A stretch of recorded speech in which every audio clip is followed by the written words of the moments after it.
उसे पहली नज़र देखने पर हैरानी होती थी। बहुत सुंदर स्त्री थी वह। लगभग 35 की उम्र थी और बेहद कमज़ोर शरीर था। वस्त्रों में ऐसी सफाई और सलीका कि राह चलता व्यक्ति देखकर सोचने से न रहता कि अच्छी भली है, कोई काम क्यों नहीं करती, मांग क्यों रही है। उस पुल पर अन्य भिखारियों को पैसे देते जाते, पर उसे शायद ही कोई पैसा देता। वह सुबह से शाम तक वहां बैठी रहती। अगर कभी किसी व्यक्ति को पैसे देने का ख्याल आता भी तो वह झिझकता कि कहीं भिखारी न हुई तो पैसे देने पर बुरा मान जाएगी। एक बार कोई व्यक्ति उसके सामने 10 पैसे का सिक्का डाल गया। स्त्री ने पहले तो उसकी ओर ध्यान न दिया, फिर जब उस पर नजर पड़ी तो उसे उठाकर देर तक देखती रही। आखिर वह हंसने लगी और कुछ देर बाद उसे दूर फेंक दिया। वह पागल थी। वह अकेली नहीं थी, साथ में उसकी 2.5 वर्ष की बेटी थी, बिल्कुल उसी जैसे नए नक्श वाली। उसने सुंदर फ्रॉक पहना था।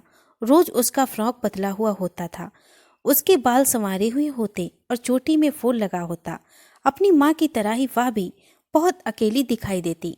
उसके चेहरे पर अजीब सी गंभीरता थी। वह माँ के पास चुपचाप बैठी रहती या पुल के जंगलों को पकड़े नीचे आ जा रही ट्रेनों को देखती रहती। वह स्त्री कुछ पहले एक गांव में रहती थी। उन दिनों वह पागल नहीं थी। उसी गांव में वह सहेलियों के साथ बचपन में खेली, जवान हुई और ब्याही गई।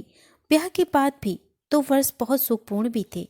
यद्यपि घर में गृह क्लेश था, सास और ननदों की कड़वी बातें भी थीं, पर खुशियां भी थीं। एक बहुत बड़ी खुशी की आशा में वह दिन गिन रही थी। बस एक हंसता खेलता बच्चा गोद में आ जाए, फिर और क्या चाहिए। पर वह आशा लटकती ही गई।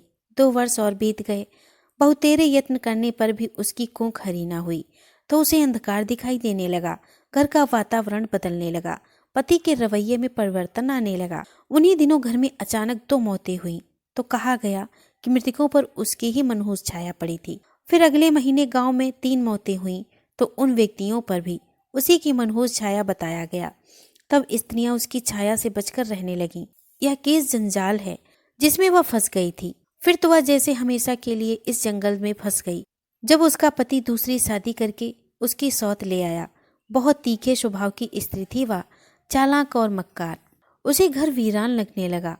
एक भयानक जंगल जिसमें उसे डरावनी आवाजें सुनाई देती थीं। वे आवाजें रात के समय और भी डरावनी हो जाती। वह चीखती हुई नींद से उठ बैठती, कांपते हाथों से दिया जलाती और भौचक्की सी बनी। सोचने लगती कि वह जंगल कहाँ गया और जानवरों की वे भयानक आवाजें कहाँ गईं जो अभी अभी सुनाई दे रही थीं। कुछ देर बाद वह दिया बुझाकर सो जाती, फिर वहीं जंगल देखती, फिर वहीं चीखें सुनती और अंत में स्वयं भी चीखें मारने लगती। एक रात वह इसी प्रकार चीखती हुई उठ बैठी, घर से निकल गई। लोगों ने कहा उसे भूत पकड़ लिया है। वह आसपास के गांव में घूमने लगी। एक बार एक स्त्री को उसमें देवी दर्शन हुए। उसने उसके सामने धूप जलाई और उसे खीर पूड़ियाँ खिलाईं। तब कुछ और स्त्रियों को भी उसमें देवी दिखाई देने लगी। फिर तो आसपास के गांव में मशहूर हो गया कि उसमें देवी माता ने अवतार धारण किया है। अब उसकी चीखें बंद हो गईं। वे हल्का फुल्का मुस्कुराती रहती। अब उसे न खाने पीने की कमी थी, न पहनने की कमी थी। वह जिस गांव में भी जाती उसका आदर सत्कार होता। फिर उसके बारे में मशहूर हो गया कि जिस पर भी उसकी कृपा दृष्टि हो जाए वह दूध पूत जो भी चाहे पा सकता है। वह एक नई दुनिया में जीने लगी थी जो बच्चों की दुनिया थी। अपनी कल्पना में वह उन बच्चों में से बातें करती, उन्हें खिलाती और लोरियां गाकर सुलाती। लोग सोचते वह फरिश्तों से बातें किया करती है। बच्चों की उस दुनिया में वह उस दुनिया को भूल गई थी जिसमें वह भटक रही थी। अब उसके सारे दुख क्लेश मिट गए थे। उस दुनिया में न जहरीली शौच थी, न विमुख पति था, न भयानक जंगल जैसा घर था। 3 वर्ष तक वह इसी हालत में गाँव में घूमती रही। फिर एक बार ऐसी गायब हुई कि उसे किसी ने न देखा और उसको श्रद्धालु स्त्रियों ने बहुत खोज खबर की, पर उसका कहीं पता न लगा। उन दिनों उसे अपने अंदर एक बच्चा साकार होता महसूस हुआ था और उसे डर था कि उसे कोई छीन ना ले। सो वह उन गांव वालों से दूर चली गई थी। कुछ ही महीनों में उसकी कोख भर गई थी। वह अपने बढ़े हुए पेट पर हाथ फेरती और मुस्कुराती। आखिर उसने एक बेटी को जन्म दिया। फिर वह बच्ची को उसी दुनिया में बेटी के साथ दिन बिताने लगी, उसका पालन पोषण करने लगी। तब तक स्टेशन के पुल पर उसके दिन बीतने लगे। बेटी बड़ी होती गई। उसके संसार में माँ के अतिरिक्त रेलगाड़ियाँ थीं, इंजनों की चीखें थीं, उलझी हुई रेलें थीं और लाल हरी पीली बत्तियां थीं। वह पुल के जंगल में से उस संसार को देखती रहती। कभी कोई इंजन चीख मारता हुआ नीचे से गुजरता तो वह भी खुशी से चीख मारती, तालियां बजाती और इंजन के उठते हुए धुएं को दोनों हाथों से पकड़ने का यत्न करती।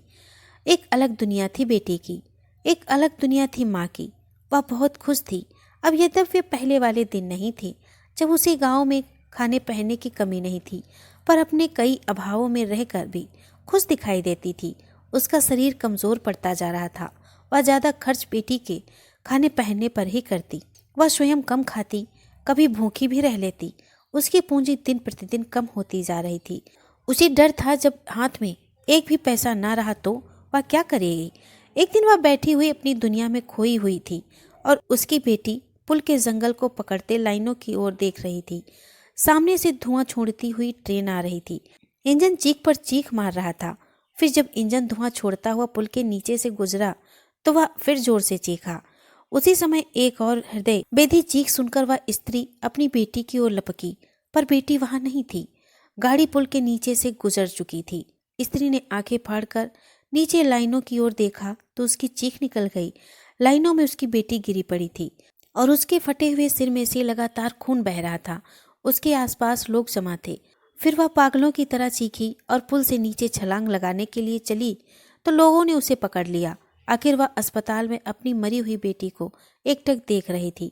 उसकी आंखों में ऐसा भाव था जैसे वह समझ न पा रही हो कि वह यहाँ क्यों आई है और यह मरी हुई लड़की कौन है। वह उठी और अस्पताल में से निकल कर चल दी। लोग हैरान थे कि वह बेटी को छोड़कर ऐसे चली गई थी जैसे उससे कोई संबंध ही नहीं था। उन्होंने समझा कि वह पागल हो गई है, पर उस समय उसे होश आ चुका था।